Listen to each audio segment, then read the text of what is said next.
Hello, everybody, and welcome back to Cinema Savvy. It is myself, George, joined once more by Sam, joined by Dave, shortly joined by Phil, for the spoiler discussion of discussions. This is Ahsoka Part 5, Shadow Warrior, which sounds like I should be doing some insane Japanese anime show, pronouncing that properly. But we are here to dive deep, to do the spoiler discussion. It's been a long day. It's been a very long day. So apologies that I look like I've just, turned on the Jedi Order and wiped out a load of younglings around the eyes.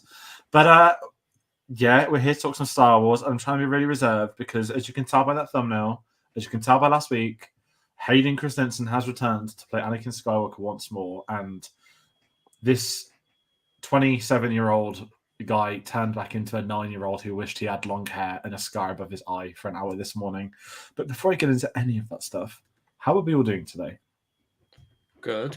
I mean, obviously, we woke up early to watch it. That was definitely like, I need to see this before I start work and before I turn on the socials, so I didn't get any spoilers for what was going to happen. And I just said before, I made little recordings just to see if anything big happened. I could see what my reaction was. Most of it was just, oh my God. Like, when anything happened, I was like, oh my God. And those clones are great, but with more swearing. But yeah, so overall, very happy with how the day's gone, for sure. I'd like this first part of today's episode just to be Sam's reaction video, because I think that would be amazing, and we'll just watch that back.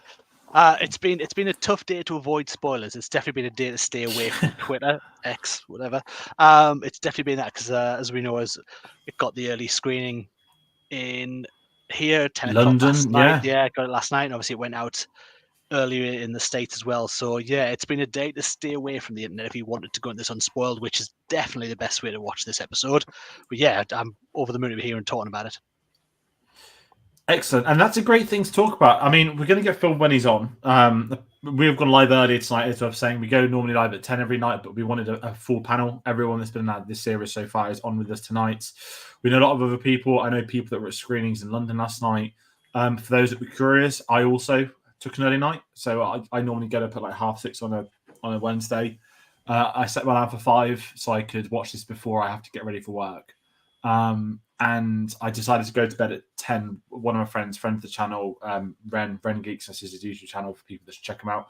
He went, and I think it started at 10 o'clock last night. And for those curious, do we want to talk about that cinema release, by the way? So we complained last week that they dropped that post at the spoiler at 4 p.m., which is outrageous, which is why I didn't edit our thumbnail till like 10 to 9 tonight, so I couldn't be a hypocrite and do it early. So they announced that limited cities would get it, and then in the UK, it was going to be confirmed as an Empire event. Empire magazine, for those unfamiliar, not the actual evil Empire, not real.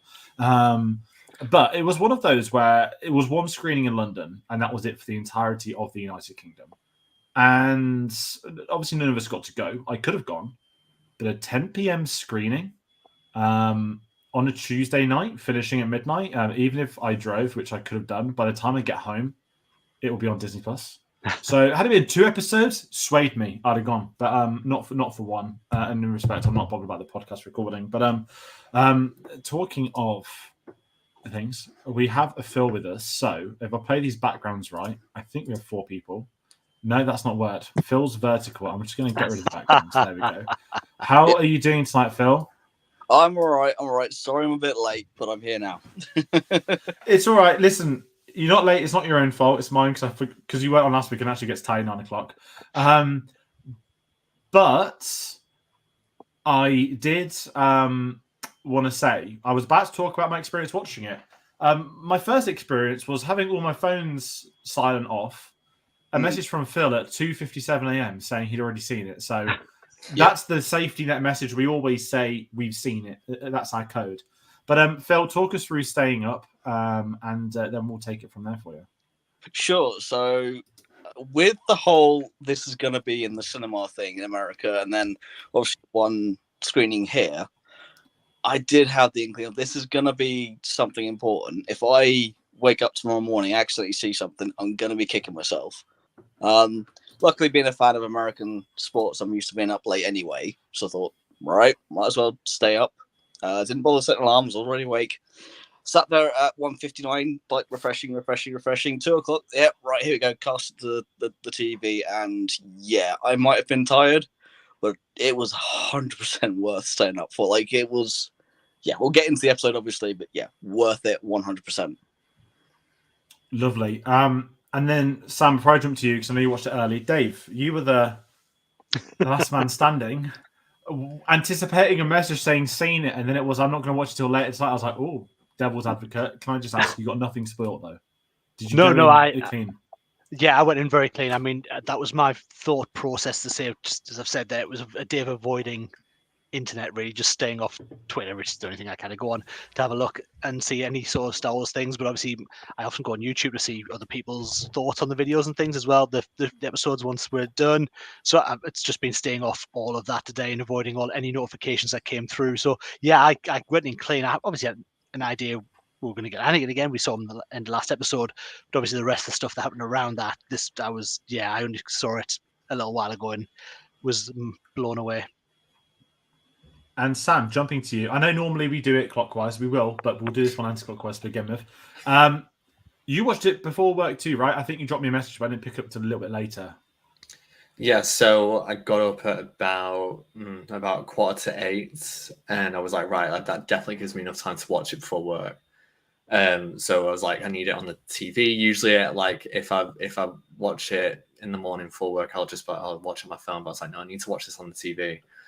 So I watched it on there, and obviously it was a blast. And then I was like, okay, now I've got to work for a few hours and not talk about it for ages, really. And then it wasn't until the end of the day after work where I started going on Twitter again and was looking at all what people are posting. And it was insane how many posts there's been on there and on TikTok. I went on TikTok at about 6 p.m. and there was a post that a video of an Anakin montage from the episode, and it had over 100,000 likes.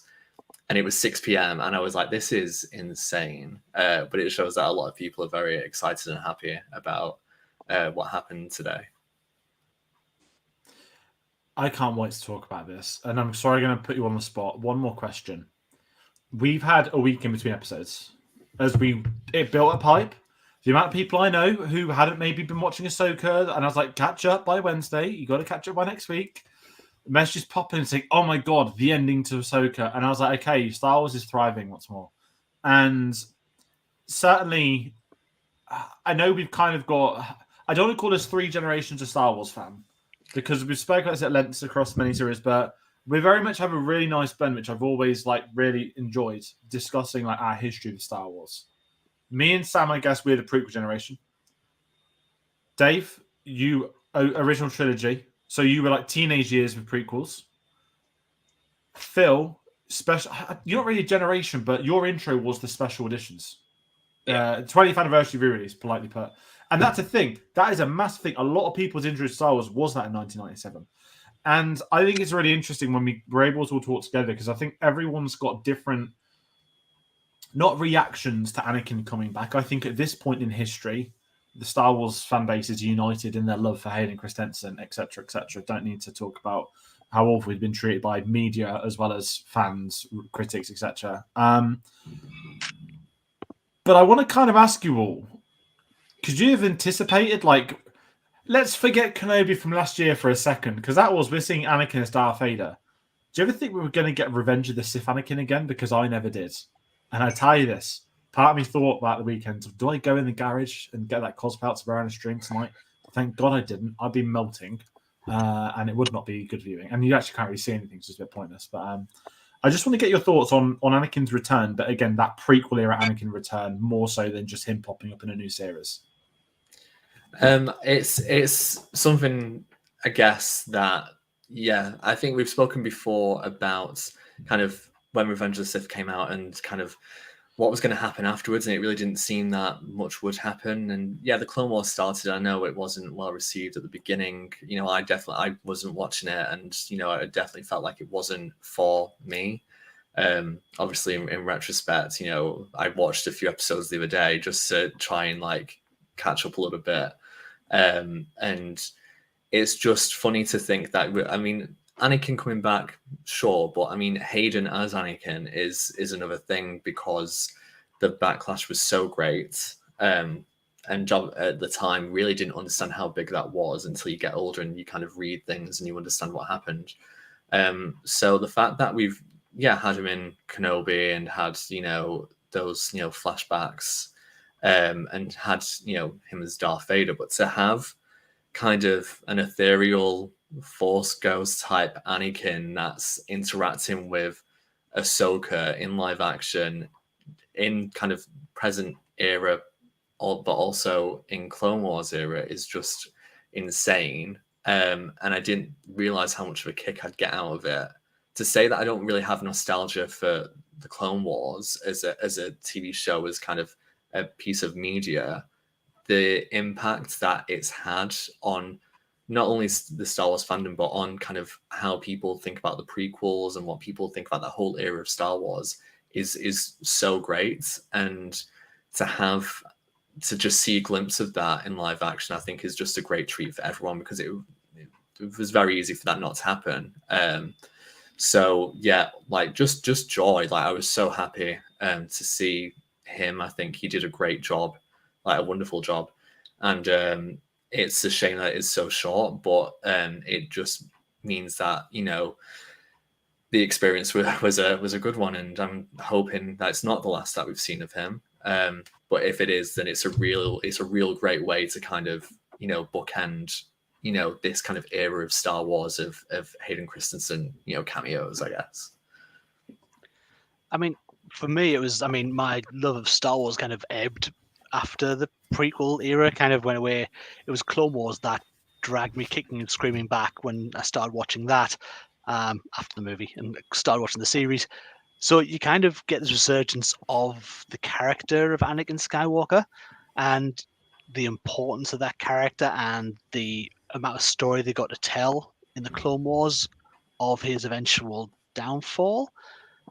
And to then see Hayden from where he was in the position he was held by fans, media, as this terrible actor who should never have been anywhere near a character, to his return at Celebration, to see the warmth that he had, even at Celebration this year when he was just this surrounding of support for him as a person being back in Star Wars was amazing. And I didn't know I would feel the way I did seeing him today, back in a little bit last week, but to actually see him portraying that character in such an amazing way today was some real chills seeing him back. And I'm so pleased he didn't just do that Kenobi as Vader. He got to be Anakin, and I mean, I said just before we've gone live, I do think it's probably the best he's ever been as well. I think his voice has changed. He's got a bit older, which it's weird. It makes him sound a little bit more like Matt Landa did in the Clone Wars, just a sort of a deeper voice in him. And I honestly chills watching him today. I couldn't say enough good words. Yeah, I mean, for me, it's Star Wars Celebration 2017. When he came on stage, that reaction, obviously, George, you know it better than we do for that. The actual, you could see the look in his face of how nervous he was. You could see this is either going to go really, really well, or I've got a bad feeling about this. And it went down a storm, kind of gave Lucasfilm the confidence, I want to say, to kind of go, okay, he's not as poorly looked on as we thought. Let's kind of give back. You already had them wanting to do Kenobi, so they went, okay, we've got the input, let's kind of give him this. And then obviously now we have Ahsoka, where I think the litmus test was Kenobi. Ahsoka is the full-on, here you go, here's Hayden Christensen playing, and I have to agree, the best version of Anakin he's ever played. And that includes episode 3, where although episode 2, Anakin obviously is a very, he's learning the character, he's still quite a young actor at this point. When you get to episode 3, he has matured a bit, both as an actor and as the character. Now you have someone who's had years away and someone who clearly has put their all into a performance. And I can't give him a high enough praise of, because we'll talk about the episode and what we see in it as we go along. And we're all going to gush, and I'm not afraid of that. I'm not ashamed of it. I was in tears for a lot this morning, and I'm very happy with that. And this was a fantastic come back to that. But not only that, it was fantastic to see him acting with other people again, not just Ewan McGregor. For the prequels, we have a lot of it mainly being between him and Natalie Portman and obviously Ian McDermott. But to see him interacting with other versions of Ahsoka and other bits and pieces, it was just really cool to see. And yeah, couldn't be highly enough. Absolutely, and that's kind of it. I think Orlando 2017 is always going to be, I think, I've spoken this at length a lot, so apologies to people who've seen it before, but I think that's the moment where the prequel trilogy officially becomes part of Lucasfilm's plan. It's not me sagging them off. I think contextually, and I say this every week, apologies, but contextually, they weren't allowed to do anything. People, when they bought Disney, sorry, not now, obviously, but at the time it was Star Wars 7 can't be the prequels. We're doing sets. We're not doing clones. We're doing practical. We're doing this. We're doing that. And it's great to do a lot of that. But it was so dismissive in canon of the prequel trilogy. Now they've fully accepted that they actually needed to have it. It's about having a blend of everything.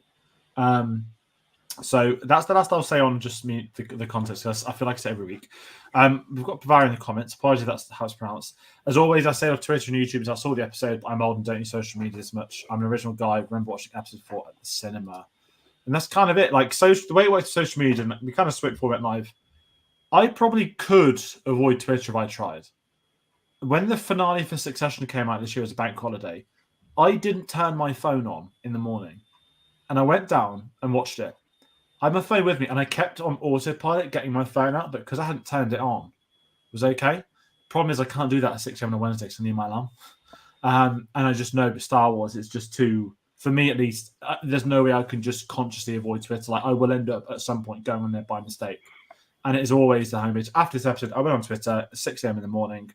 People had been tweeting Sriracha. I was like, it's been up for 4 hours. Someone was live tweeting videos and clips. I'm like, listen, I'm rewatching all these clips. Thank you for tweeting them. But also, no, it's too soon. And I need to get a thumbnail. But... yes, let's talk about the actual episode. We're only going 20 minutes. That's why we're going early tonight. And we're going to split this one in two. So we're going to talk about the Hera and Jason stuff on the beach. I mean, it's not a beach, on the henge first. We're going to get all that out of the way. Then we're going to talk about what we really want to talk about, which is, of course, Anakin, Ahsoka, the World Between Worlds, a.k.a. Purgatory, for those who didn't know. It's weird talking about this, but they were the opening scene too, weren't they? So, we've got to hand it to them. They give us a cliffhanger last week. What's the opening of this one? Not Anakin. And I'd imagine everyone in the world was like, where is he? Like, not trying to do a Christian Bale Batman impression. Like, I'd imagine you think it would pick up right left off, but it didn't. And they build up to it, because the moment she starts staring into the helmet, I was like, no, don't give us Sabine. Give us Anakin, please. And we didn't get Sabine. Shout out to Shin Hati. Thank you, Sam, for sending me a lovely photo earlier. I have finally got to see this week. So, not in this week's episode. No Sabine, no Shin Hati, no Baylan Skoll, no Thrawn. Spoiler alert in the spoiler discussion. And I will actually say I really respect the fact that they just didn't go to them for the sake of going to them for an episode. But it also meant we got more time, 57 minutes, including credits, the longest episode so far, I think. Which was a lovely surprise when I woke up. But we're going to talk the Hera Jace stuff, and I'm going to kind of... I don't want to be rude and say I don't have a lot to say on this, but as far as the structure of the episode went, again, 2 narratives, split arc. I like that we got more time with Jason, because there will be a high percentage of the audience watching the show have not watched Rebels or Clone Wars. Maybe... at best, one's maybe seen one batch, but not everybody would have seen the entirety of Lucasfilm. Obviously, every Star Wars fan that would have. But the general audience, it's safe to assume, haven't seen those. And that's not like an arrogant fact, but that is they're aware of Ahsoka these days because of The Mandalorian, but not fully who is she, what's her history. And if you get that with Ahsoka, who was the main character in the 7th-season series, the baby from the epilogue in Star Wars Rebels isn't going to be an easy sell. So what I would say is I like the fact we're starting to learn a bit more about Jason. If you weren't familiar with his story, with his background, we're not being told Fred from Scooby-Doo's his dad, which is great at the moment. But I like the fact they're slowly building him into the story. And I think maybe it's wild speculation at this point. We're going to get a lot more of him when we get to Ezra. That's how I feel. Although the ending of this episode, I'm talking, that's my feeling for the whole of Star Wars the next few years. Whereas for this series, I think we're going to get Hera and Jason taking a backseat for the rest of the series now, maybe until the last episode or the last 2 episodes. But just quickly, what were all your thoughts on, I guess, the logic of the missions offhand? Genevieve O'Reilly returns to Sam's delight as well, which was great. But Sam, just your thoughts on this storyline. It's weird because we're just splitting this in 2, and I think we're all going to have a lot more to say on the Anakin stuff, which is why I'm sort of grouping it together for me at least. Yeah, so I mean, I find the whole kind of setup with Jason quite interesting because I feel like there's a lot of potential ways that his story could go. How will he develop his his skills and his kind of like knowledge of the Force, and who will, if that does happen, which I feel like is likely, who will take on the mantle of being his master. I feel like it leans more towards Ezra, but I mean, if something happens to Ezra, which I hope not, but I feel like maybe in the film there could be a big casualty. Could it be Ahsoka? I don't know. And could it be Luke? There's different things and possibilities out there, but I like that we're seeing what his current knowledge of the Force is, and I like that we're actually seeing kind of a mother-son relationship a little bit as well, because there's not very many of those relationships. All I can think of like immediately is Shmi and Anakin, but I love that Hera's very kind of, seemingly very open to the idea of Jason, developing his skills, and obviously she knows full well because of Kanan and Ezra. But I like that we're seeing that dynamic a bit. And I like his interactions with the other characters, with Huyang and with Ahsoka. You get that little bit of closeness between them as well, and kind of he's the one who is able to help Hera and the others find Ahsoka later on. It shows that at his age he is quite in tune, which I thought was quite impressive. And to say that he's not been properly trained or anything. And so I'm interested to see where that goes. And Hera's storyline is also interesting in the fact that she's got to be the person who kind of links us to the New Republic, and which I think I've mentioned either last time and time before, but it's awful to see a little bit as well, because she is so torn between her role within the New Republic and what she wants to do. But she is well aware that she's got to kind of keep her status within the New Republic, so that she's able to kind of do more than she would be able to do outside of it. So yeah, it was all great, and I love that little scene that she had with Huyang, and when she asks about what Anakin was like, and he's like intense. Yeah, I mean that whole, it was the B plot really, but it's important to have. You need to have that, so that the main A plot can take a breather. But yeah, overall happy with it, and yeah, I think they probably will take a bit of a backseat whilst we follow Ahsoka now. But I think definitely at the end of the season they'll come back as kind of like bigger players. I thought it was great. I mean, I love the dialing into the Force that we now are realizing that Jason has picked up. That quite like you from saying he wanted to be a Jedi when we first met him. I think it was episode 1. Did we meet him, or episode 2 when we met him? I can't remember. But so yeah, that he said he wanted to be a Jedi, and that we know who his father is, which is great. Which was one of my favorite throwaway lines of the episode when it was explained. Oh, his father's a Jedi, so he's got capabilities, and it's just like, oh, okay, and that's all the explanation we need. It wasn't like it's Kanan Jarrus, this is what he did, and he was in this, and then he died doing this. Got a name. He was a Jedi. Moving on. It's all it needed for us, for like I said, like George said, a general audience. That's all they need to know. His father's the Jedi, and that's his name. That they don't need anything else. They don't need any more plot or backstory about him. So that was a really nice part. I loved the way it was him who picked up. Listen to the waves and the clash he had. You could hear the clashing of the lightsabers. When Hera's like, oh, you can hear the waves. Like, no, I can hear the lightsabers. And trying to get her to focus on them as well. And whether she heard them or not, she was like, good job, buddy. I thought she was really good as well. I thought Mary Elizabeth was excellent. She's becoming more and more that Hera that I knew from Rebels, with the quirks and the quips and just the way she speaks. I think she's becoming much more that character for me as well. So really enjoyed her performance. It was very much the B story, but I like that it gave us the inclination that the Force is out there, and there are, yes, the Jedi are over, but we have Ezra out there. Jason is not just Force sensitive, can tune himself into the world between worlds already. He can sense that. That feels like quite a big power for someone of his age to be feeling already. Like, I wouldn't have thought that would be a general thing a Jedi would be able to do as probably a youngling, I guess, at his age as well. So I really like that we're kind of getting this idea that there is power out there, and the Jedi aren't maybe as gone as the Empire or New First Order are hoping is out there. We know it's going to come back, and what's going to happen with Rey and things later down the line, but it's also nice knowing there are these story points that they're going to build with these. I just really enjoyed seeing the characters. I love the interaction, like Sam just said, with Huyang. I thought they were really nice as well. So yeah, just nice little B plot. I felt it was lovely. She called it the Ghost. It was lovely to see them flying the Ghost above the water, like getting it really low. Yeah. Some of the shots, I can see why they wanted this on cinema screens for people to see as well as an option.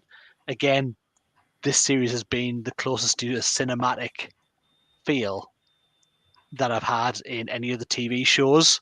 Maybe some shots in Andor, but this for me has been as close as it's gotten. So yeah, I thought for a B plot, I was very happy with it. I love the Jason stuff. I'm really intrigued to see how that builds and where it gets to as this series ends, and if we move into another series, if they continue on with that. So yeah, I loved it. Yeah, and I think although it's a B plot, it's still really important to the overall story. So it's not them trying to make an excuse for, we're not going to dive straight into the Anakin stuff to kind of tease you. It's a proper, this hook is needed down the line. And it's a important bit, especially for the end of the episode, which we'll talk about later on. No, I don't know the name of the actor who plays Jason, but I think he's doing a fantastic job so far. Mary Elizabeth Winstead, as you said, is becoming more and more Hera as the series goes on. I like the fact we didn't open it into the world between worlds. Of course, I was sat there watching it going, okay, well, I want this now. But looking at it from an objective point of view, you need that beat of, you have just been hit in the face with a massive emotional punch. Here's the calm before the storm, because you know what's coming. You know that something big is about to happen. But it's very important for them to establish that whilst Ahsoka is in that world between worlds, people are looking for her. People are going to make sure she comes back out of it, make sure what's going on, because they don't know what's happened. They don't know where they're going or what they're doing. And Hera at this point obviously is having to defend herself to the New Republic in a mission that wasn't sanctioned and wasn't given permission. And Mon Mothma knows it and gives her the opportunity. He goes, well, have you got the information? You've done this. I'm not condoning it, but I'm not going to punish you for it. But to defend you, I need to know if you've got the answers you were looking for. At least not at the beginning, but by the time it gets to the end, they do. But it's a very important story beat for them what's to come. So I really like the interaction. And also, yeah, I love the little interaction between Jason and Huyang as well. It's like, can you train me? No. Can you build a lightsaber? Yes. Can you teach me? No. It's just a proper little kid with the uncle, basically, of, I want to do this. Yes, I know you do, but no, I'm not going to let you play with the lightsaber. That's not how this works. So it's a lovely interaction. I've said this before, and I'll say it again. I love how David Tennant's not been a side character. Huyang has been the droid of the series, whilst Chopper's taken that back seat. And I like that, because Chopper you could easily overdo. You could easily do a little bit too much in live action. Let's see how much carnage we can get away with. So that will come later. I think for now it's nice to see. So yeah, I really enjoyed it being on the henge. And yes, we went from a cliff hanger to a cliff top, but we got there in the end. And can I just say the perfect Senator Organa name drop as well. Senator Organa's trying to protect you. She's doing this. I said, lovely. That's just a nice little nod that she's around. And again, no big Senator Organa insert theme here. None of that. It was to the point. And in story, that makes sense. There's a really interesting thing to be said about fan service. Everyone's obviously very fairly entitled to their opinion on fan service. When it's actually in there because it should be there, like that Senator Organa one, like Chancellor Mothma, which sounds so weird. Some will say that's fan service. And I understand their logic. Oh, you're bringing in an established character.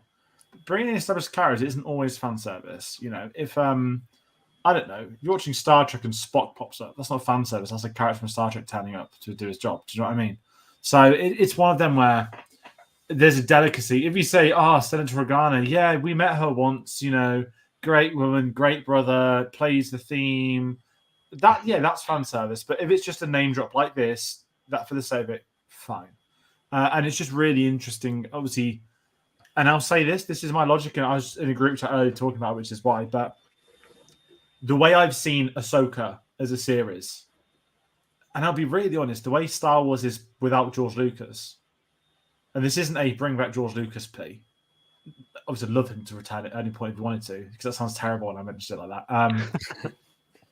George Lucas created it, so anyone that's not George Lucas is essentially a bar, obviously, Tony Gilroy, who I don't think is an outright Star Wars fan. He is to a point because he wouldn't have worked on Rogue One and then made a show after if he wasn't. But inherently didn't grow up with it, that kind of fan.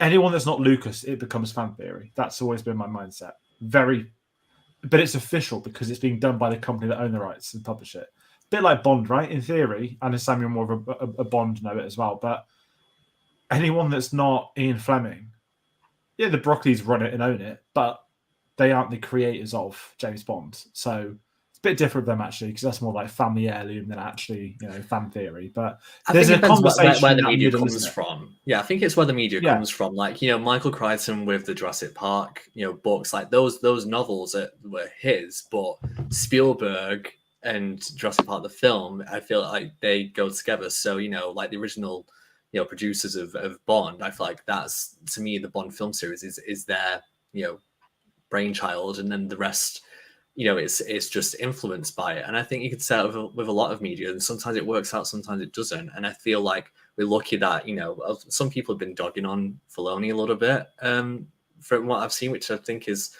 isn't fair. But I can understand that some people backlash against, you know, Kathleen Kennedy, and they want to kind of level the playing field a little bit. But I feel like if people are happy, then just try not to kind of be negative for the sake of it. You know, people are fine to critique. If you really feel that this series is either boring or it's not working for you, then that's absolutely fine. But don't then have a go at the people who enjoy it. I don't particularly enjoy the sequels, but I would never want to stop anyone from enjoying it or liking that. You know, this Star Wars is for everyone, and everyone should take something from it. But George Lucas, he did, you know, create this, and, you know, his Star Wars is probably always going to be my favorite. But there's so much good stuff to come from that people are doing. So it is fantastic to see that it is going in to such a high quality at this point. Anyway, yeah. Sorry to go on that weird tangent. Sorry. So just speaking about just speaking of that just a little bit. The thing with Filoni also, he is the closest we're going to get to Lucas in the fact that he is the apprentice. He was brought up through Clone Wars and then given on green light. And obviously, we're going to have Heirs to the Empire. It's going to be his final brainchild, as it were. But he is as close as we're going to get to Lucas, and I think he's been, as much as, you know, I do enjoy the sequels. I think this has been the better received because it is the closest to George's vision. Yeah, I would say this: if the sequels hadn't been made, and don't get me wrong, I'm not saying remake them, no, but if in theory Disney had purchased Lucasfilm today, or they purchased them 10 years ago still and just hadn't made the sequel trilogy, which would be done, because you had to do the sequels first.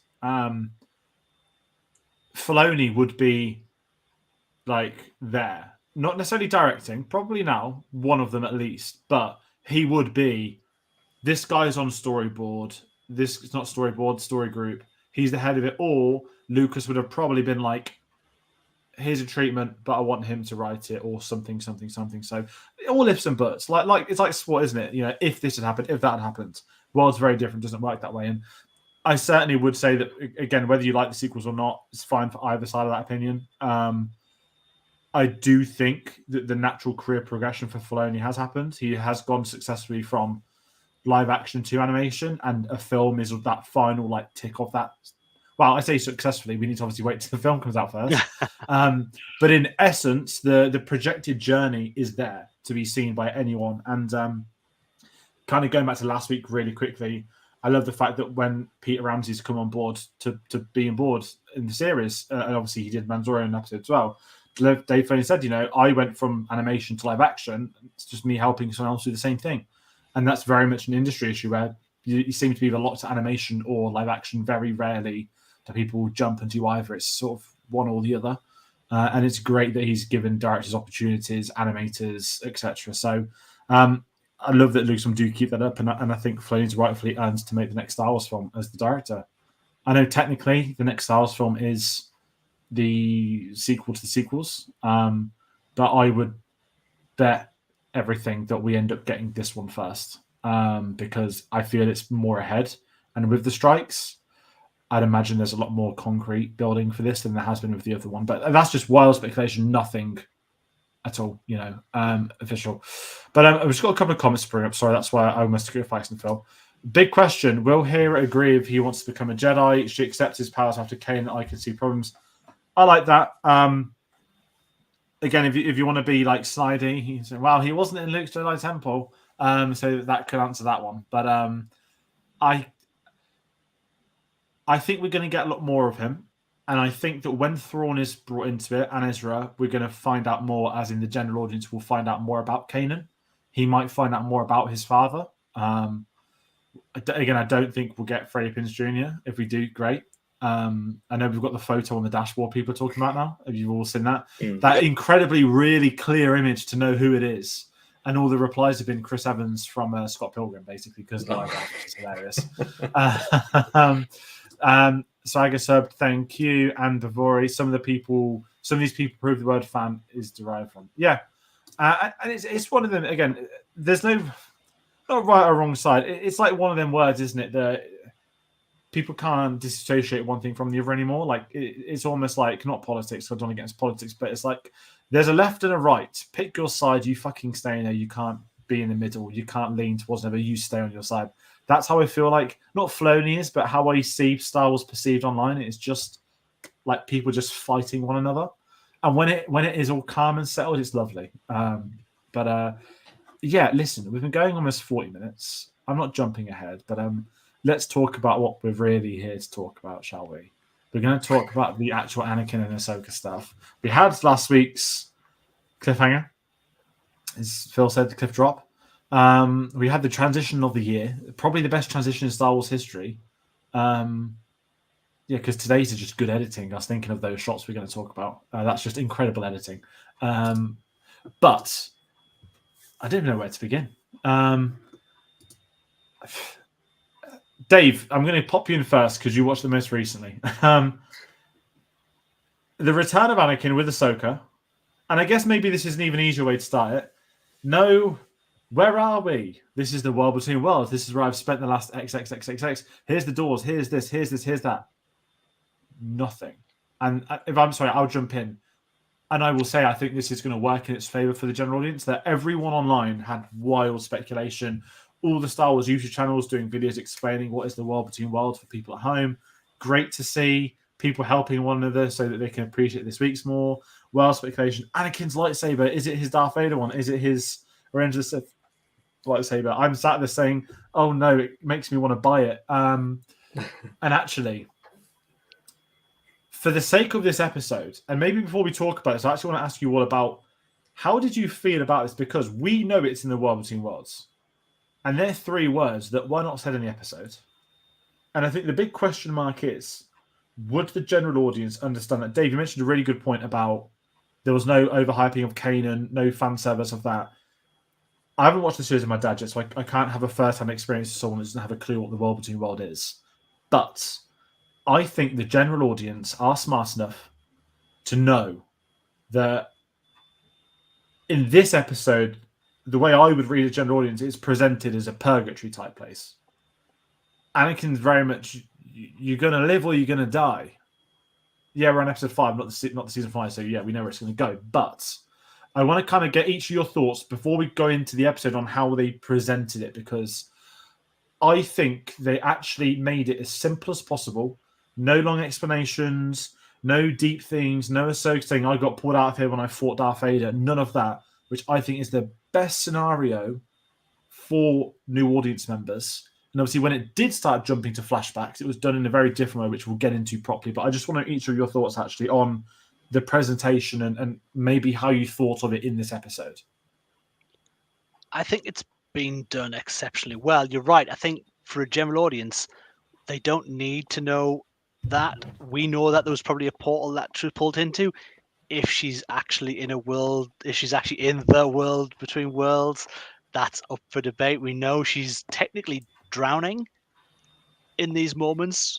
We know she's in the water a while, but we don't know quite how long. So it's very much left open to interpretation for you to see if this is an actual place she went to, that she actually saw Anakin, that was actually him there, or were these just flashes that she's reliving moments and questioning with herself the live or die? Is that for her to let herself go and to let herself drown and take out from what has been? We've seen this very stoic version of Ahsoka in the early episodes where she's not smart, not had much. She's been very monotone how she's gone about her being. She hasn't been that Ahsoka that a lot of us have known, and that the girl from Clone Wars who always was quite upbeat about things and had little quips and jokes, to this moment of, does she want to continue on with where she is, and is she going to bring herself back, and will that restore her? Which, I mean, we'll get to at the end of it, of what happens when she changes her clothes. But yeah, I thought it was a really nice way to do it. You didn't need anything said. Any general member of an audience could watch that and understand that she's at a crossroads in life and death, between living and being dead. And for a Jedi, is this a place that they all go? We don't know. That's not given to us, and it would probably be too much to say, like too much to explain why she's in this place, what is going on around her. We don't need to know it. I thought it was explained for a general audience. I thought it was a perfect indication of whereabouts she is in terms of just her life. Yeah, I mean, you go. Phil. I know. Just I don't have too much to add because I do feel the same, and I do think it's interesting that perhaps it might not actually be the proper world between worlds. It may just be kind of a state that she's in, that she's been there before, so she's thinking about that. And I think that's what was mentioned kind of last week about what could this actually be, because we don't see a portal. Like we do see a transition, but we see transitions in and out. Whether or not that's her entering and leaving, we don't fully know. And I kind of like that, it is open for interpretation, and it's not going to be explained. At least I don't think so at this stage anyway. And I feel like for most general audiences, for anyone who's seen enough TV or film, they'll know that they'll have seen some like representation of kind of a purgatory or limbo. And I feel like, this would be the place where someone's like, okay, well, you're going to make that decision. You either come with me to heaven, hell, or whatever, or you go back.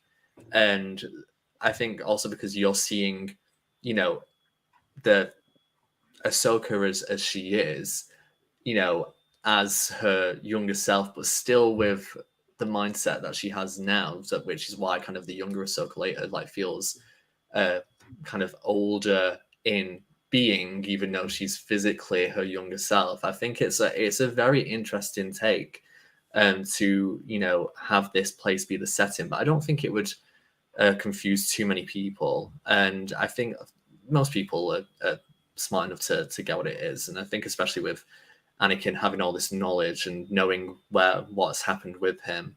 And I think this is when Special Edition changes, Ultimate Edition changes, like Anakin being the Force Ghost. Hayden as the Force Ghost in Return of the Jedi could help in some ways make that a little bit more easier for people to understand. But that's just my take on that. So I'm going to open this up by saying words that Dave and George probably never thought they'd hear from me. I actually like the world between worlds now. This is how it should have always been for me personally going into it. Now, I was very vocal on how I thought it was used in season 4 of Rebels.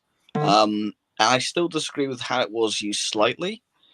But this version of it being purgatory, of being this place in the cosmic force where visions, obviously in the force, they can be a lot more real than not, but visions nonetheless that show interactions and places and people and memories that you wouldn't see otherwise. This is how it should have always been done. This is literally the perfect interpretation for me of the cosmic force. And for those who haven't seen it, I think they'll understand it better than potentially what we got in Rebels. Rebels was a fantastic explanation with the Emperor's advisor and everything else. It kind of had that feel to it, but the Emperor's not trying to break in here. There's no portals, there's no everything. It's just a much simplified version told on a grander scale. Also, it gave me literally everything I've ever wanted out of Star Wars in what we're going to get to talk about properly in those visions. But no, this is for me how it always should have been used, and I love it how both simplicity and complexity was woven as one. It was perfect. It's really interesting how everyone's got these sort of different opinions on it, especially I forgot something because you hadn't seen Rebels in full. It's always interesting to get those thoughts on the World Between Worlds. And I think because of the wild speculation online last week, I've been a part of that. There's no denying that.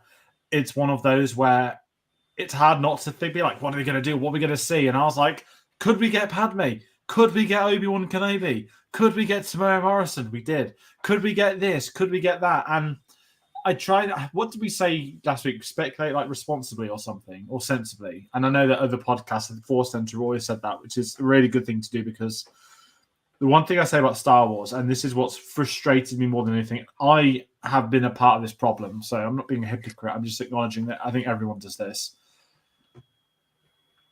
I don't think I'm as bad as others because I can pinpoint the worst. But when people's reactions to media, this isn't Star Wars, I guess, this is all of it. They are refusing to acknowledge what they've been presented with. They can only accept what image was in their head for however many years. Now, I'm fine with disliking something. Obviously, we're entitled to opinions.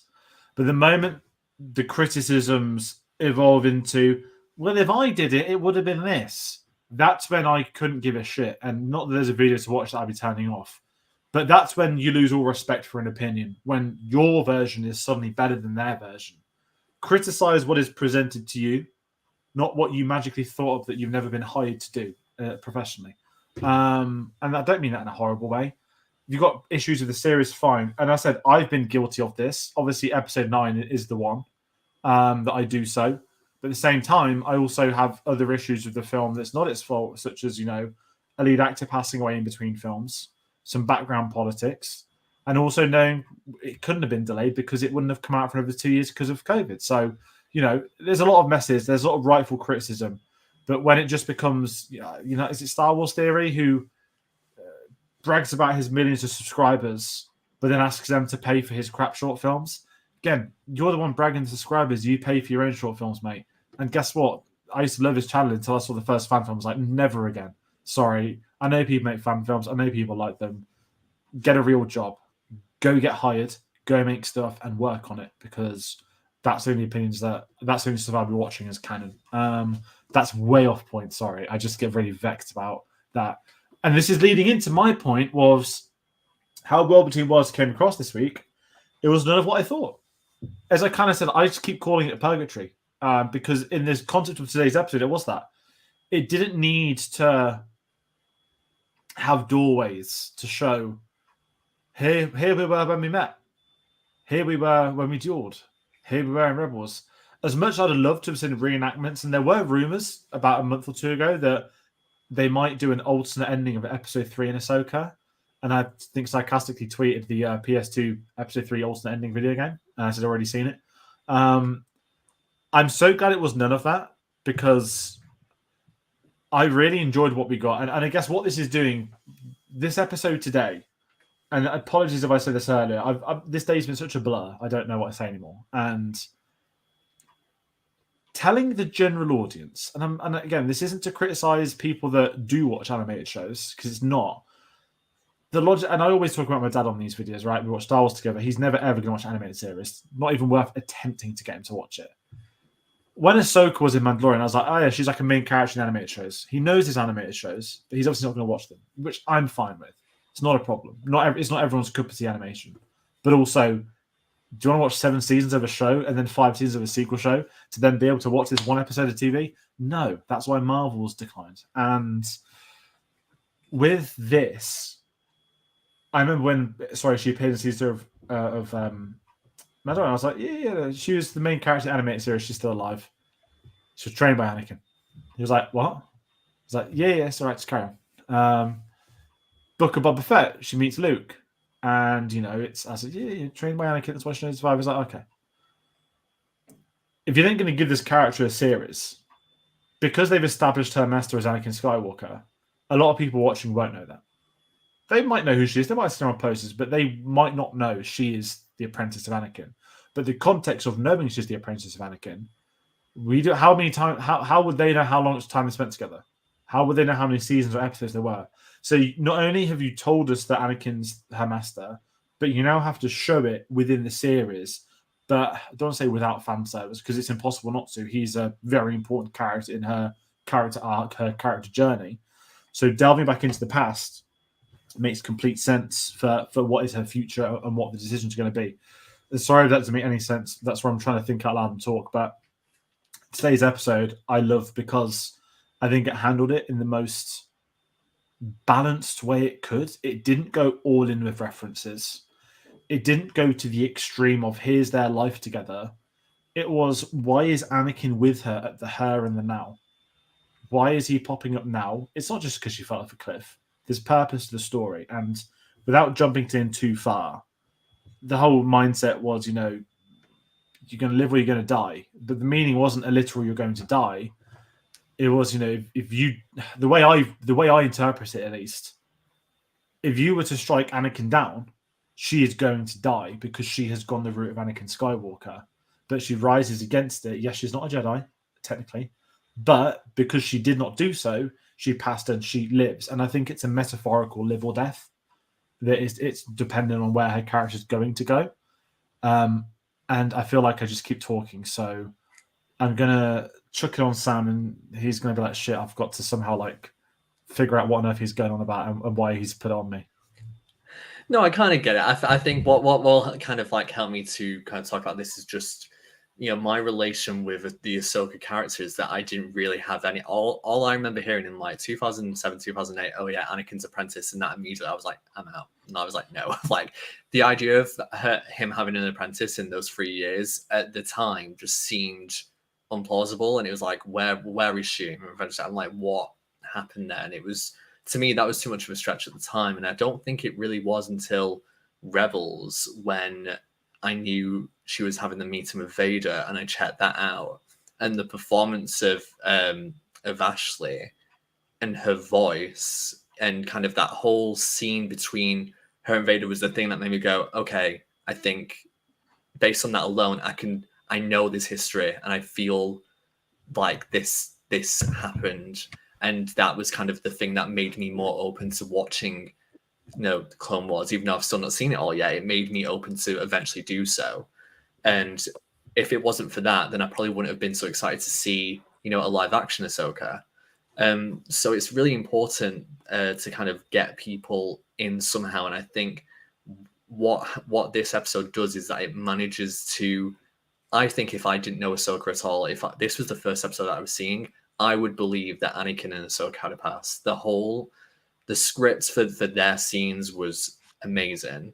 I'm so glad that every scene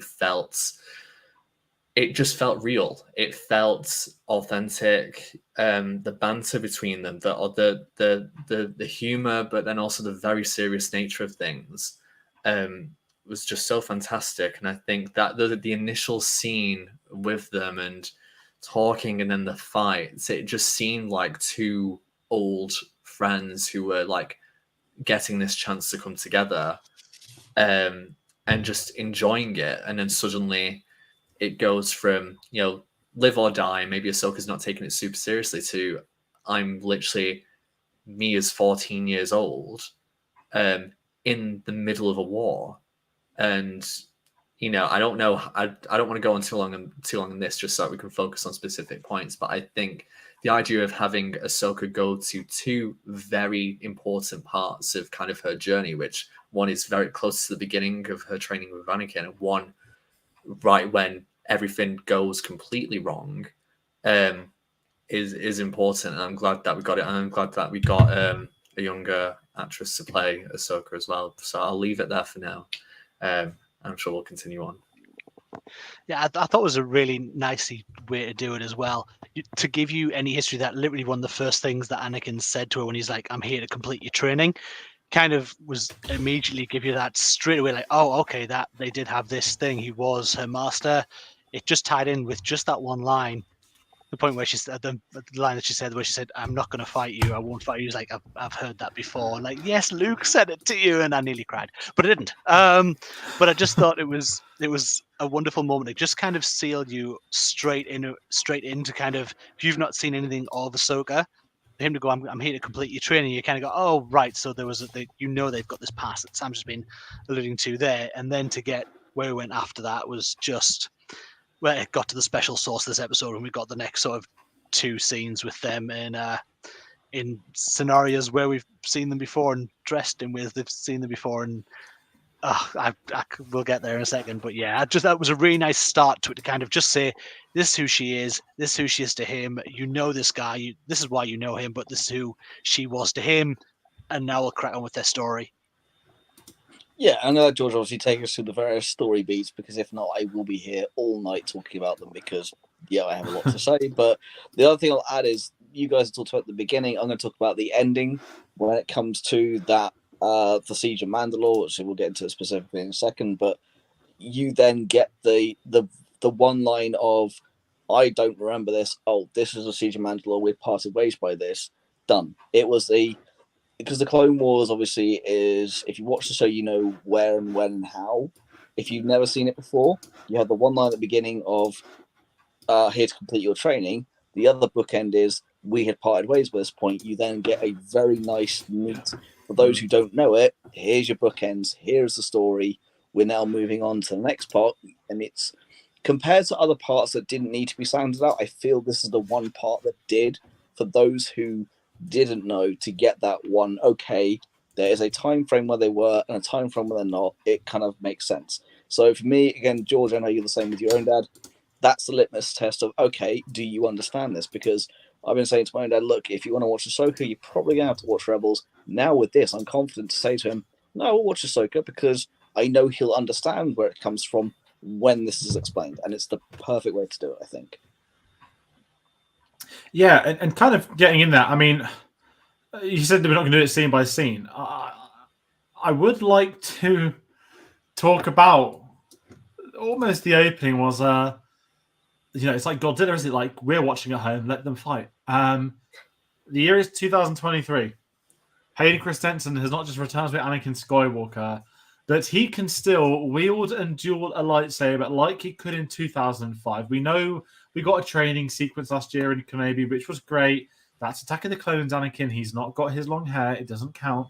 But to get, again, the Episode 3 Anakin, dueling Ahsoka, to see that at 5 a.m, I tell you this, was wonderful. And there were parts of me that were just... there's so many different memes I could put forward. You've got the Ratatouille guy, right? When he eats the soup and he transports to the younger version of himself. You've got Zoolander. Yeah, baby, that's what I've been waiting for. You've got, is it How to Train Your Dragon? Where his what's the meme from that one? Where his foot grows back. For... No, that was no. No. It's that quote. Hold on, you're as beautiful as the day I lost you. That was me just watching Anakin dueling. But the fact we had this duel in 2023 before we even got to, and I love that this comes a little bit later, and I'm zigzagging, but I didn't want to send out a dickhead tweet and do any spoilers, so I tweeted a GIF of Liam Neeson in Batman Begins, telling Batman, "You've got to learn to mind your surroundings," because the deep cut reference. Anakin yeets her off because she's not minding her own surroundings. And later on in the episode, he talks about his master and his master's master. I was like, brilliant. Filoni, Batman reference. I'm sold. No one else has clocked that yet, so I'm taking full credit. But what did you guys think before we actually, I guess, get to the flashback to Clone Wars, which we'll talk about, and then just do the flashbacks together? What were your thoughts on the fact we had them dueling? It wasn't him, like, again, walking and talking. Because the pacing, I thought, was very well done. And I know we did the Hera stuff first, but the interweaving worked, I think, actually in story too. Yeah, I mean, there's beats of, and I feel so awful for not remembering what the piece of music's called in episode 3. What is it called? Because it's gonna like annoy me. Battle of the Heroes. Thank you. I thought it was, but I didn't want to make a fool of myself. You hear just tinges of that, when they're fighting, and it's just like we're not going full. We're bringing it back. This is just a bit of fun. Don't worry. In my mind, I was like, because I'd heard that there was going to be dueling, and I was like, I think that's the only thing I'd heard from like yesterday. Oh, there's dueling, and I did think that would be later anyway. I was like, oh, they'll talk, they may see things, and then something's going to happen. So the fact that pretty much almost out the gate, you have that, and you see that, I think the lovely colors of the white lightsabers and the blue, I think, it just felt like a bit of, well, more than sparring, but it did, like I said before, I kind of felt like it wasn't taken too seriously. This is definitely, it's Anakin as Anakin, not as Darth Vader. He's just testing Ahsoka, the bantering here and there, but to see him to do those moves and do his move, his iconic move as well, and was excellent. And I thought it was just so funny that he's like, oh, you think you know everything? Well, nope. And just like, you're gonna go away, you're gonna learn something from this weird flashback. But yeah, so really, really impressive first scene with him and Ahsoka. And that leads to the flashbacks. And I mean, just while we're on it as well, Sam just mentioned the score. I think Kinda's work in this series has been exemplary. And this episode, again, the sound, the orchestral score of this, the little tidbits of Williams just in the score, not full on arrangements of it, but just little pieces here and there, just perfection. Like, just he's done Star Wars for so long now that he really gets how the music should sound. And I hope when we get to Filoni's movie that he will also keep Kevin Kinda on as the person who's going to do the sound for it, because the score for it, because I think his work is just getting better and better. This episode was brilliant for it. But going back to the battle, I thought it was a lovely way to start that. A master and his apprentice, and it looks like it's going to be one of those, just a training fight and not much more about it. There's no, at that point, Anakin hasn't shown, he hasn't got his Sith eyes, which is, spoiler alert, coming in a little bit. And she hasn't got her Sith eyes for a little bit. Spoiler alert, for a bit. And I just thought it was just really well done. Like, all right, a training fight to see where they are against each other, and that he bests her quite easily, really, with like, yeah, we can fight with these, but I know I haven't taught you everything, so this is where we'll go next. And what happened next was, I can't wait to get around to that round of questioning, because just I mean, can we also talk about the fact that he's learned his lesson because he had the high ground when he cut the bridge? No, this was perfect. 20 years later, not only has Hayden obviously still got it in terms of the fluidity, it's the look on the face, it's the intensity, which they do say, what was he like as a master? It was one word, intense. And you can see it so clearly. And we're going to get to, so obviously Dave's done the spoiler alert for the Sith Eyes, the spoiler alert of the whole Vader, Anakin, Red Blade, the actual lightning bolts of just, here's between the two of them, everything. But it was the Battle of Heroes, Duel of the Fates, whatever you want to look at your ideal Star Wars matchup. I mean, I said this before, and I should have saved it for this, which is where they say fans go, Disney can't write good lightsaber duels. Filoni, hold my Grogu, because this is by far one of the greatest I've ever seen. And as I said, it's not just the hand movements, it's the body language, it's the face, it's everything. It sells you as, yeah, This is Anakin being Anakin or being Vader, whatever you want to put into it. It was done beautifully, but also it's the sarcasm. It's the notes that he's taken from Matt Lanter's Anakin, put into his to make it and weave it all into the one coherent character. And I'll say this earlier. I thought that Rosario Dawson has grown more and more into the role of Ahsoka. In this episode, I feel her more as Ahsoka than I ever have done. And I think it's now, to me, I've now understood the casting perfectly. And this episode, those two characters, these timelines are so crucial to the whole Star Wars story. You can now go from watching Clone Wars to watching, well, Clone Wars, and you don't feel it jarring. It's done so well. And yet this was me sat there at 2:15 in the morning going, holy fuck, this is just, that was it. Absolutely. And before we get to the Clone Wars, I'm just going to quickly bring up a couple of comments. After watching vids on YouTube, I'm happy to use it this way. World Between Worlds, that is. They could have opened a Pandora's box like Marvel's multiverse, and then time was, oh my god, the overreaction from a certain outlet who I always slag off, who I can't stand. Last week, talking about, I don't want there to be a multiverse in Star Wars. This comicbook.com, terrible place. Sorry, I just absolutely despise every time I see them in a junket. Hey, Harris Ford, can I ask you about Marvel during Indiana Jones? Shut up, leave the room. I watched the Clone Wars. I could see the great story animation, but I never connected to Ahsoka like in this episode. I never emotionally realized how young she was, a child soldier with no childhood. This is it, and this is a beautiful segue. So this is why I want to speak this comment to the Clone Wars flashback. I think we all assumed we were going to get to the Clone Wars flashbacks today. I think it was on the wish list, but I think it was like the really safe, obvious bet. Like, yeah, we're going to get Clone Wars flashback with Anakin and Ahsoka. Mainly because, do you remember Kenobi last year? Everyone was like, "Are we going to get a flashback to that?" And it didn't happen. So I'm not saying that it was ever planned for this, but I'm just grabbing the name of the actress because Ariana Greenblatt played young Ahsoka in this episode. You may have seen her in the Infinity War where she played young Gamora, also a different color. She's going the Zoe Saldana career. And she was most recently in one of the biggest films in the history of box office, a film that's going to win Oscars. She was in Barbie. Not a problem. I'm going to refresh. Sam, do you want to talk about? Sure. Sure.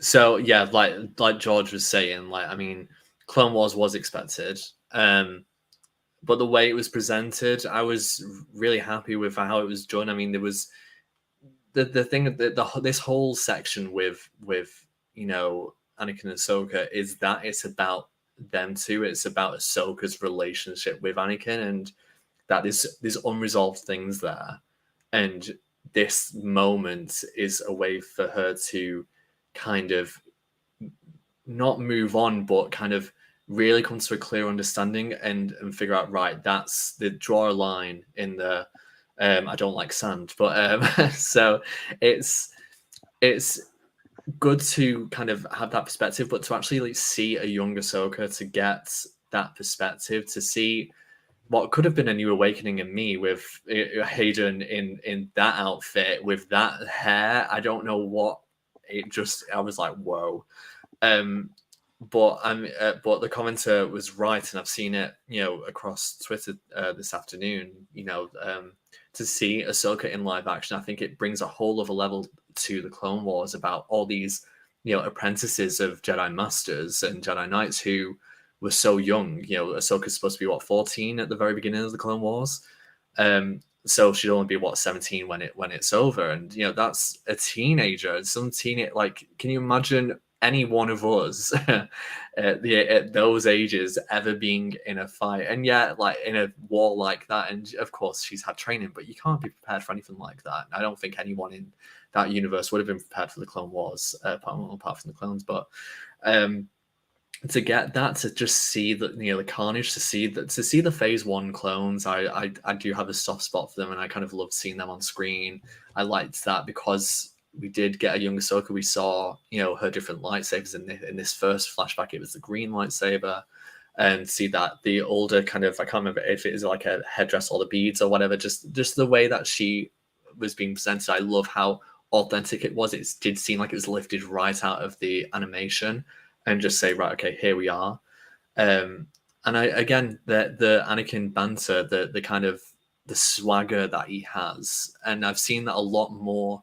I feel like, and I feel awful for saying it, but I feel like Anakin's a bit more cool in the Clone Wars than he is in Episode 2 and Episode 3. I think is a lot cooler in Episode 3 and Episode 2. But you can definitely see that in the Clone Wars, he probably has a bit more confidence. He's probably more excited about certain things, but he also has the responsibility to teach Ahsoka.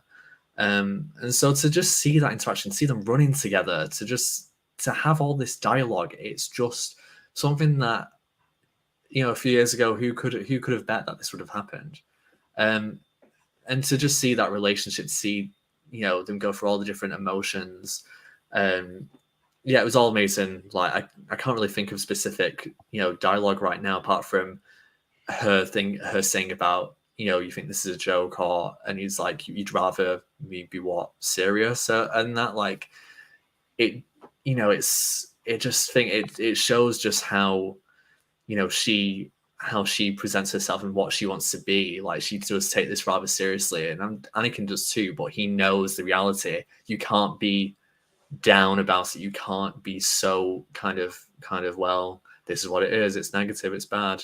He's like, yeah, that is the case, but I'm trying to make the best out of a really bad, shitty situation here.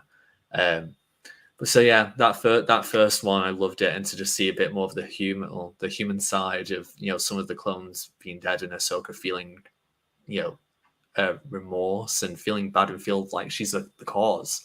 There's a lot that was in those few minutes, and I kind of echo Phill. You actually could talk about this for a long time, because there's so many different things you could talk about. I love the poetry of it, and we got she says this is not what I was raised at the temple for, and he says, well, yeah, when we started this, it was supposed to be keepers of the peace, like Obi-Wan taught me, but now I have to teach you how to be a soldier.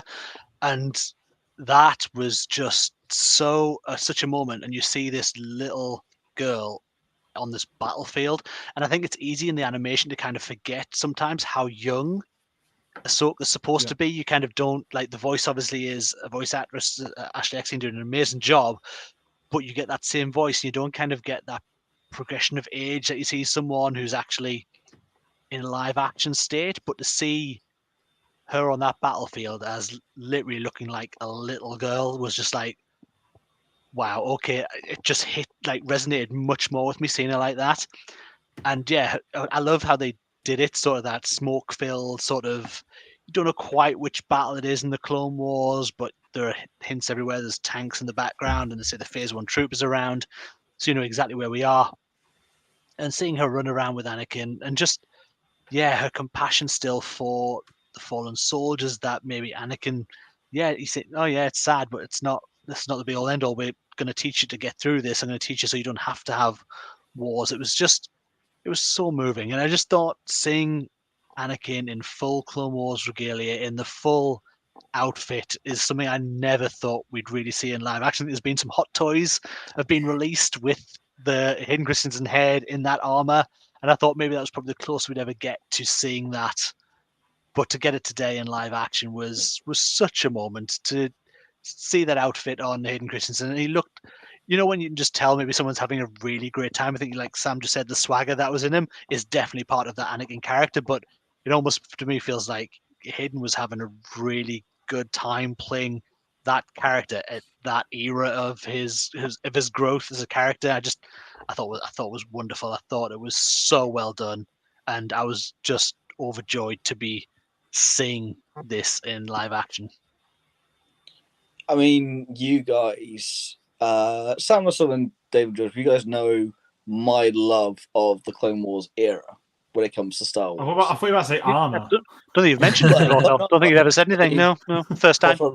Just, yeah, live action Clone Wars. I mean, I am struggling to put into. I have struggled to put into words all day.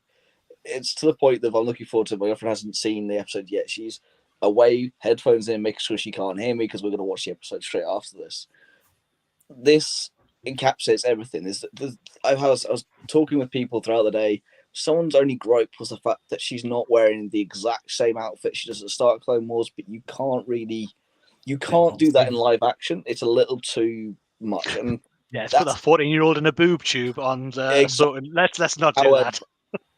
The sound effects, the ATTEs, which are literally lifted from the Clone Wars, the armor being spotted, Phase 1 Rex, just everything. Anakin and clone armor. I mean, I have waited years, literally years, for this to happen. Never thought we'd get to it, and now we have it. And not only is it not fan service, it's a teachable moment. It is, yes, this moment is set during what is some fans' favorite era, but this isn't what it's about. And that's what makes it so perfect. It's about a teachable moment. It's about Anakin showing her that, yes, unfortunately, you have been brought up into a world where you're being thrust into war. I don't know how to teach you this, and I'm sorry that I have to, but I do have to. I don't know how to deal with this either, but we'll get through it together. And it's something that I've just finished the Brotherhood book, which is Anakin and Obi-Wan just as the Clone Wars are starting. And the last scene in the book is Obi-Wan getting his clone armor and Anakin getting his clone armor. And to jump right into this, I'm like, oh, this was perfect timing. And in that book, Anakin has a predecessor to Ahsoka in a Padawan form. It's not a proper Padawan. If you read the book, you'll understand. But he basically just has a youngling attached to him just throughout part of a book where it's you've tagged along, there's nothing I can do about this. And it's the showing that he's ready to be a teacher, and it shows Obi-Wan that he's ready for what we then get with Ahsoka. This then, when you have Ahsoka in this moment, you see it with the clone that has his face covered up and the hand going over. It was tears moment, because it was, here is child warfare. And it goes from, here's a kind of a lively cartoon show that does get very dark, but moments of hilarity, into, no, this is serious.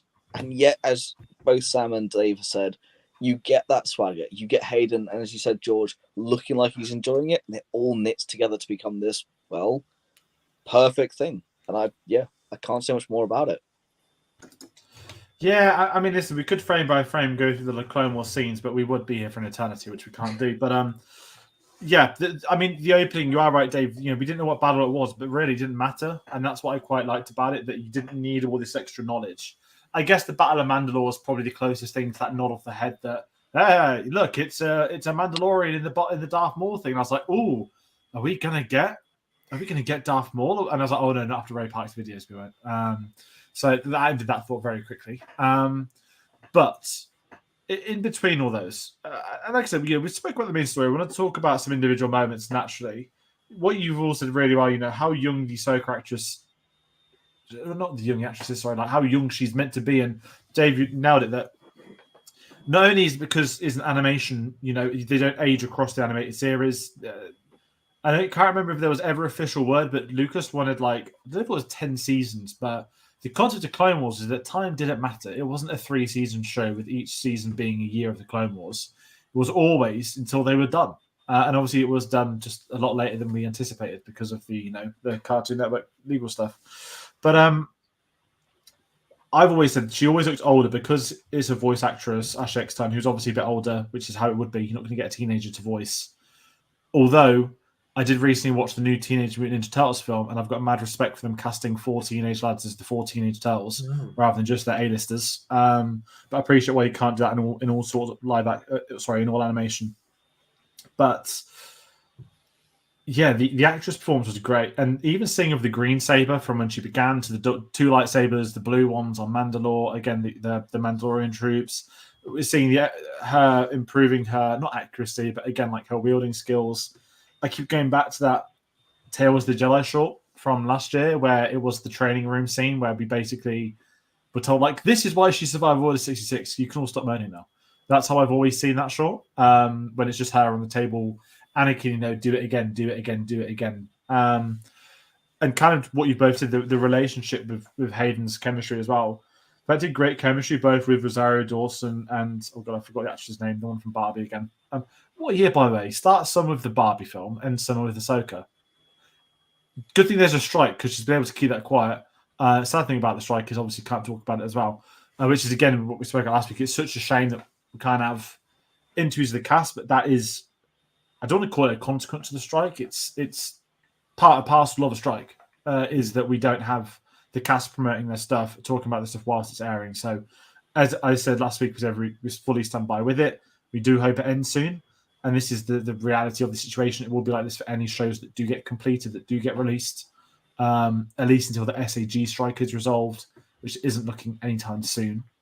So we can just keep our fingers crossed in that respect. But heading back to Ahsoka, I wanted to talk about the transition shots that we all have seen and we all loved.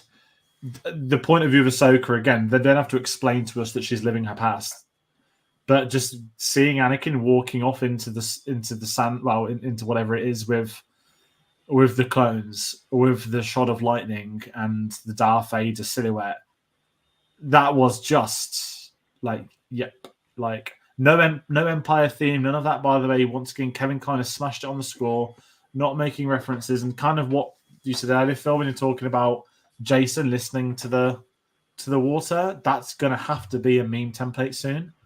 Well, when he starts focusing his listening, you're just going to get like John Williams' themes emerge. But someone's probably already done the Ahsoka duel with Battle of the Heroes over the top, I'd imagine. It's only been, 12 hours or something. But going back to the core of it, once we get the 3 scenes of the Clone Wars, and then we get the transition of Sith Anakin with the red saber. We finally got the combo that people had spent many years of their life. I loved where the duel went, that he sort of tells us, you haven't learned the lesson and we've got to go again. Again, I need to rewatch the episodes because I've been waiting all day to rewatch it and I'm going to rewatch after. But what were both your thoughts on the way in which, not the duel ended, but once we submerge out of the Clone Wars back into World Between Worlds, because it's the same duel. But I just think the duel evolves itself and it's really good. And I always say it's not a criticism of the prequels. People say the prequels duels like a dance, like they go on too long. They're very, not athletic, but they're elite. Let's be honest. I like the fact this felt like a blend, that we still had the dueling of the prequels, but with, I would say, I don't want to say the Disney era lightsaber duels, but a massive credit to the Disney era is that the duels have more or less been, these are characters not trying to kill one of them. That was what the official description was for Rey versus Ren in episodes. Everyone's like, they're just two people that want to kill each other, and that's how we choreographed it. I think Disney's gone for the more literal approach of a lightsaber duel, and obviously with Filoni, you get the blend of Clone Wars with that. With, I always call his samurai Japanese cinema influences that go on board, which is part and parcel of George Lucas. Look at the original Jordan Episode 4. The lightsabers were written as being incredibly heavy, which was the excuse why all people couldn't do well with them. And that was very quickly dropped off when it got to Empire Strikes Back, and obviously then forwards, then we get the prequels. But sorry, I'm waffling. Sam, I'm going to jump to you. What about the ending of the duel? Were you happy with how it all ended? That she, again, it's not the fact that she won't kill him, but that is the lesson, is that if she were to kill him, if she were to have that moment, again, I said this earlier, I think the logic of him saying you will die isn't theoretical, but it is the metaphorical, because I chose to kill people, I essentially died on the inside, not just becoming Darth Vader, but that's how I've read the entire thing. That, in the original trilogy, he says Anakin died a long time ago. That's how I envisioned this scene, is that had Ahsoka gone to struck him down, she would theoretically have died in her mind and not been Ahsoka, whereas because she chose to let him live, that's the lesson she's learned. I want to say choose life, but Ewan McGregor wasn't in this, so I can't really go with that. But I'm jumping over to you to hand over the baton. I appreciated the kind of transition, firstly, for Anakin from kind of being the master, the Anakin that Ahsoka knew, to suddenly kind of Vader, but with Anakin's, body, which is so weird to see in live action because we got so little of that, in live action anyway. But I feel like the combination of having him with the red lightsaber was another alongside, original Clone Wars Anakin that I said earlier was something like, whoa, this is interesting to see a dark side Anakin like that, because it just made the fight way more intense than it was earlier on. If you watch those two, the beginning and the end of it side by side, you can just see the difference in the physicality and how it's done. And I feel like going from Mandalore to where everything changes for Ahsoka really to coming back out, I think was also a great point to do that. But you are right to get to that point. Like, I feel like part of Ahsoka has been dormant, and she's not really been able to let it out since the Clone Wars, really, because of everything that happened. And you're right when you mentioned about you will die. That's maybe a part of her has not been dead, but it has laid dormant, and now she chooses no. Well, do you know what? This is it. Like, I'll disarm you, and not physically, but I'm actually going to get this lightsaber off you, and no, I'm going to live. And I feel like I'm going to do a really weird link right now. There's an episode of Grey's Anatomy from about 2007, I think, when like Meredith drowns and actually is in the water and has a dream sequence. It's a very weird, similar thing, because it's actually the same thing, it feels. And she chooses to live, and then she gets she gets pulled out of the water, similarly to Ahsoka. So it's a weird thing there. But I got those vibes where it's like you've got the option right now to choose to live or die. And even though there's the physical element of dying, there's also that piece of you that makes you you. And so many people have said, I'm going to switch off Ahsoka. I'm not getting the Ahsoka that I love in this. I feel like people have not really been patient to allow an arc to play out. And this has obviously been a long story for Ahsoka, for everything that she went through, from the Clone Wars to everything in Rebels to what we've seen in The Mandalorian to now. We've seen her grow up, and we've seen her have to kind of take on these different kind of levels and figure herself out. But something was lost a long time ago, and now she's getting it back, it feels. And for Anakin to then switch back from Vader to Anakin when she's made that decision was just such a lovely touch. And then he goes, and I found it quite beautiful in a way, because it's like you needed him at this moment, and now you're ready. And then we transition out, and I just thought the execution of this entire thing was just so good, and I'm so glad that we had the opportunity to have it.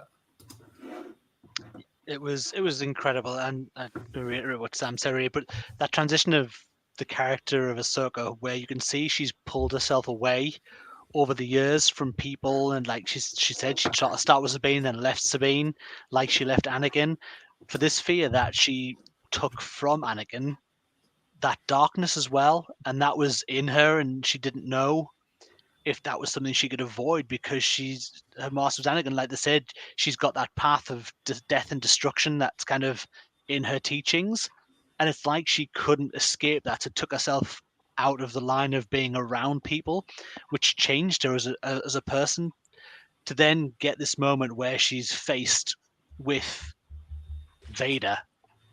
And not we see the flash from in the suit coming towards her, but seeing Anakin full on top of his game, Anakin, which makes you see now more why the Emperor was desperate to have Anakin as Vader, but not in the machine suit where he could barely breathe, but a top of his game, full force Anakin would have been unstoppable across the galaxy. No one would have been able to stand up to them. It was just, he had so much power, and it comes across in that the battle that they're then having. To see them clashing with the lightsaber, the red lightsaber in Anakin's hand was terrifying but amazing. I thought the battle was superb, and when she disarmed him and had a hold of that blade in her hand, and for that flash you see her she had the Sith eyes on herself for just a few seconds before she then turned the blade off and said she wanted to live. I was just aghast. I thought it was so well done, so well executed. It took you on a character journey that was played out in less than an hour, and it was movie worthy storytelling. I thought it was like Sam said, I thought was beautiful. I thought the whole thing was shot so eloquently. I just adored it. It was one of my favorite things I would say in Disney Star Wars, but I would say in Star Wars. This episode stands head and shoulders above a lot of things for me. I was overjoyed by it. I loved this episode and this moment of her choosing not only to realize that she wasn't the same person Anakin was just because she was trained by him, she wasn't going to become that person, and then to also realize she had to go on. She could be this person in life as well to then get out of the world between worlds they're in. Just chef's kiss, beautiful. I haven't got a huge amount to add to that because that is exactly how I feel. I mean, to start off with, to have the opening of the cloud, the fog, the lightning, to then see the silhouette when he ignites the lightsaber in the style of Vader that pointed down one hand, to then it still be Anakin to come out and then have Red Blade Anakin. The one thing a lot of fans want to see, I know I have for the longest time, to have, as you say, full tilt, full power Vader, and to have it still be Anakin teaching a lesson, to still have it all be within this one circular, you are here to learn. If you don't learn, you will die. But you're not supposed to die. You're supposed to learn from me. Don't do what I did. I went down this path. You need to not do that to come back as Ahsoka the White. I mean, did very much do the whole bit there, but it was so...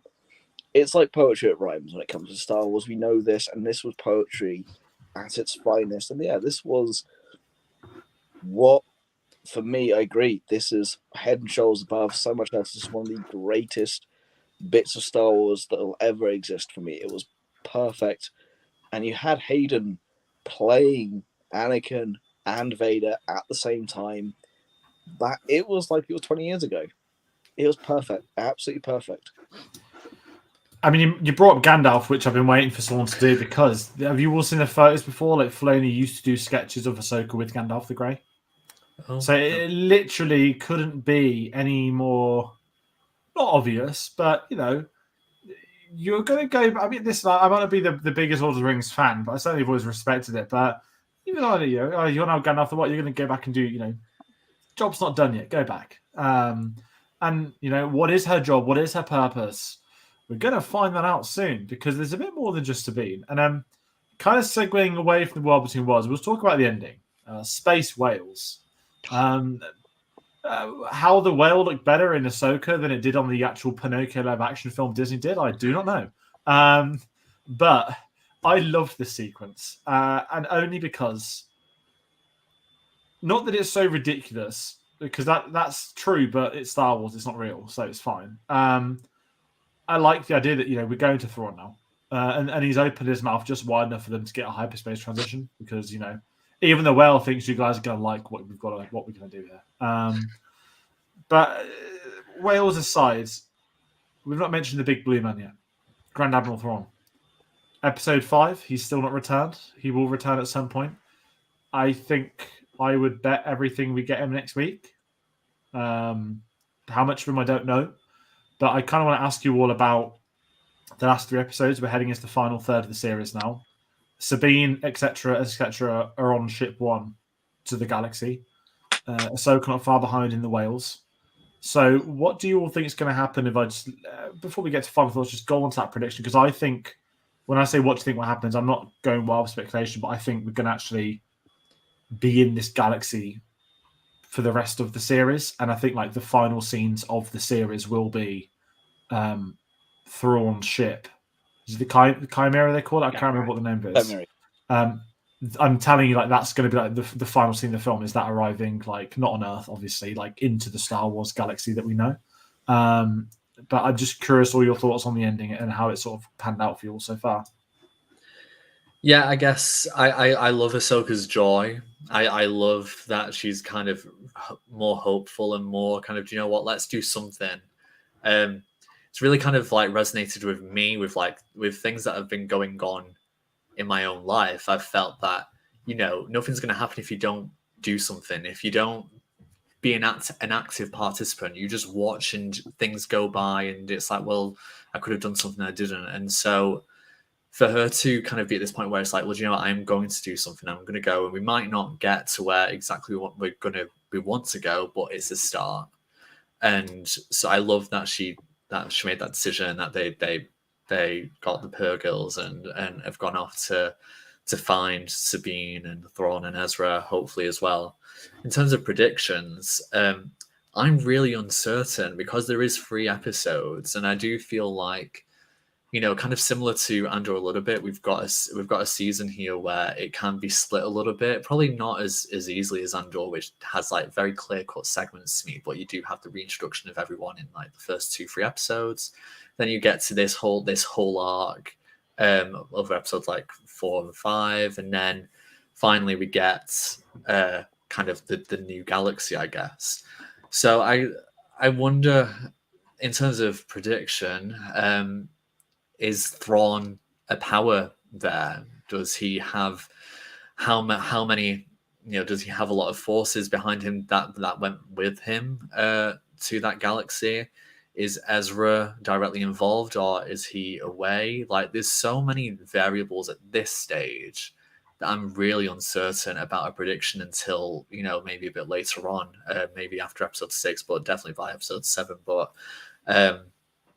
yeah, I just think the idea of going to another galaxy is the most interesting thing for me, over seeing any of the characters, probably over even getting an introduction to Ezra properly, because even though there's so much of the Star Wars galaxy that we have that we've not seen, the fact that this is the first time we're really going in live action to another galaxy and seeing what's out there.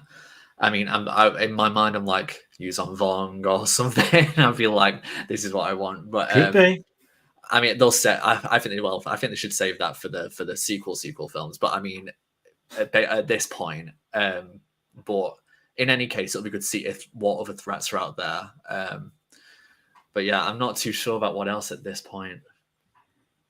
It's an excellent point. It's hard to kind of grasp of what can happen because we've only got 3 episodes left, and we've got still so much of the story left to tell. We've got Ezra and Thrawn, where they've been, what's been happening to them while they've been away, what's changed, where do they lie, what have they started? Have they started anything? Are they in the same place? Are they on the same planet? There's so many questions up in the air.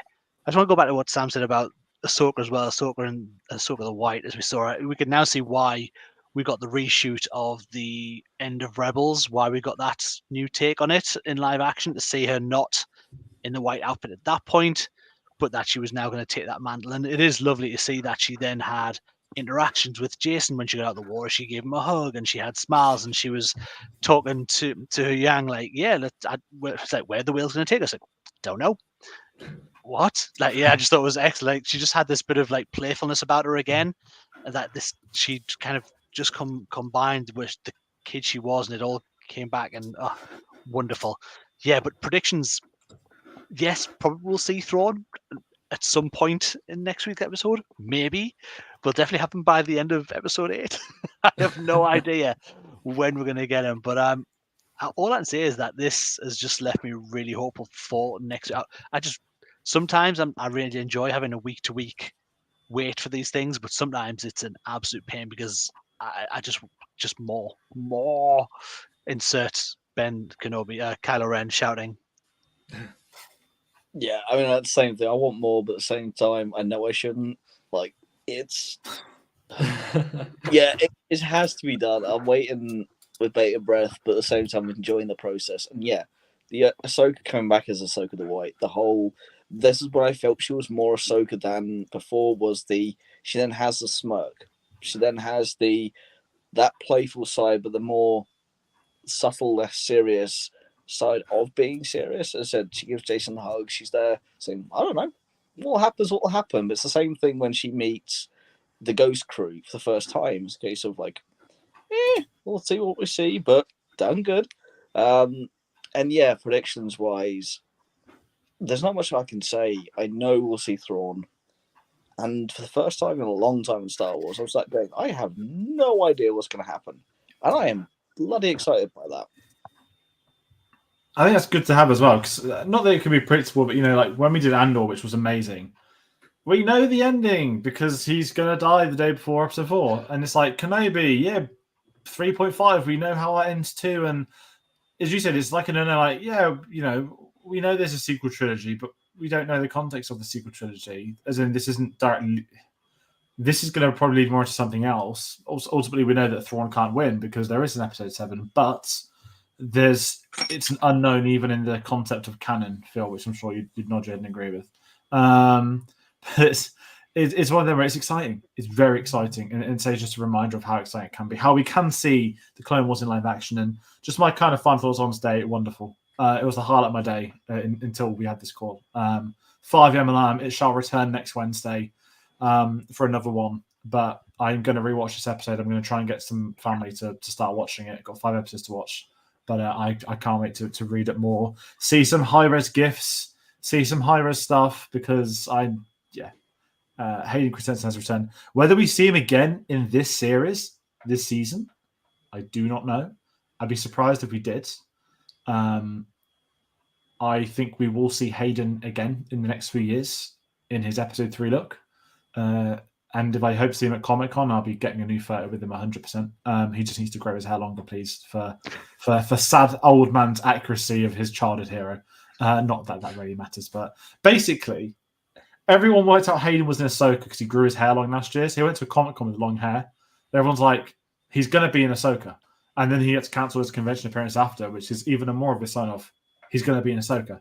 And then obviously when filming's done, he starts doing conventions again with short hair. So that's the convention theory for people that want those surprises. But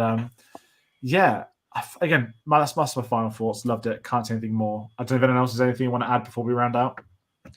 Just ditto. I mean, it was great. It was just a great piece of storytelling this week. And as much as in some ways, yeah, it is fan service to have kind of classic characters brought back and classic scenarios, but when it's used in a meaningful way to help move the story along, then there's no issue with it at all. So I mean, especially when it's done to such kind of in such perfect ways, to me, there's not a lot that I can judge this episode on. I think the direction was excellent, the writing, the script was on point, music, of course, like the rest of the season has been fabulous.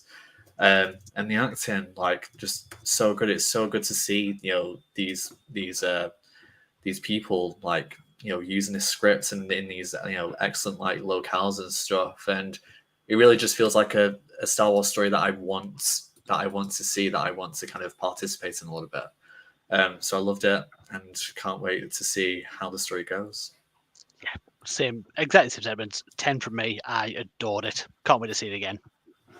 Yeah, I mean, I'm literally going to hang up this and go straight back to watch it again. I got dinner waiting for me. I got the episode waiting for me. It's going to be amazing. And it was worth every single second of being tired today from getting up for waiting until 2 a.m. to watch it. Yeah, 10 out of 10. Lovely. And one final comment, Bavari, for me, sorry, I should have brought this up earlier. Biggest problem, the Jedi would have reinforced my belief they basically brainwashed the children, no goal, even if it's a good one, justifies this, don't hate me. No, I agree. Sorry, I should have brought that up earlier. And because the reason I wanted that is because this we're rounding up. I'm going to thank everyone that's been commenting along with the stream tonight, new viewers, old viewers. It's always great to get people's opinions. We do the spoiler discussions after it's gone live so people can watch it, can check it out. We try not to do spoiler thumbnails. I will, for people that are curious, this could have been the thumbnail tonight, but I think, yeah, we went with this one. It's Hayden Christensen. That's why it wins. So that's that one. Again, thank you for commenting. If you're not watching live, you're watching later on. We do tend to have a lot of people pick these up in the coming days, which is always nice to see. And thank you people for their support. Anyone that does leave a comment, we will reply to those. If you do want to leave a like, that does help us fight those YouTube algorithms. And of course, if you want to subscribe, we've got to our annual goal for this year, which is lovely, but we'd like to keep building. So do hit subscribe. We're going to be live every Wednesday night with our Ahsoka spoiler discussions. God, we're a few weeks away from the finale. That's ridiculous. But that being said, I am going to politely round out. Thank all 3 of you for coming on today. I know we're a bit earlier. We've been able to make it work, which is great. We've got a lot of other things happening on the channel, but Ahsoka every Wednesday, Fincher retrospective every Monday, new releases, all that sort of stuff. Anything more to add? I genuinely do not think so. So get us on social media, linktree.com/cinemasavvy. It's got a link to everything of ours on there. you can just find us. It's where we announce videos, we announce times. Will there be more Star Wars stuff? Based off a report, we're probably not going to get Skeleton Crew this year, which we probably all assumed. You've just all three of you just collectively said, "Christ, I forgot that was being made." No, I think that would be fun. I'll look forward to it'll it, be fun. But we're waiting for the Acolyte still, aren't we? Yeah. Drop the Acolyte trailer. I beg you, Disney, please. Please. And that's probably going to get delayed too, just off assumptions, because I'd imagine they want a bit of strike news. First ever CGI union's been formed today, and it's for Marvel's in-house VFX team. Lucasfilm thankfully use ILM, so we can trust the geniuses over there to get the job done. But who knows what the future is going to entail, because there's never been a unionized visual effects ever until today. So God knows if post-production goes on strike alongside pre-production and production. Yeah.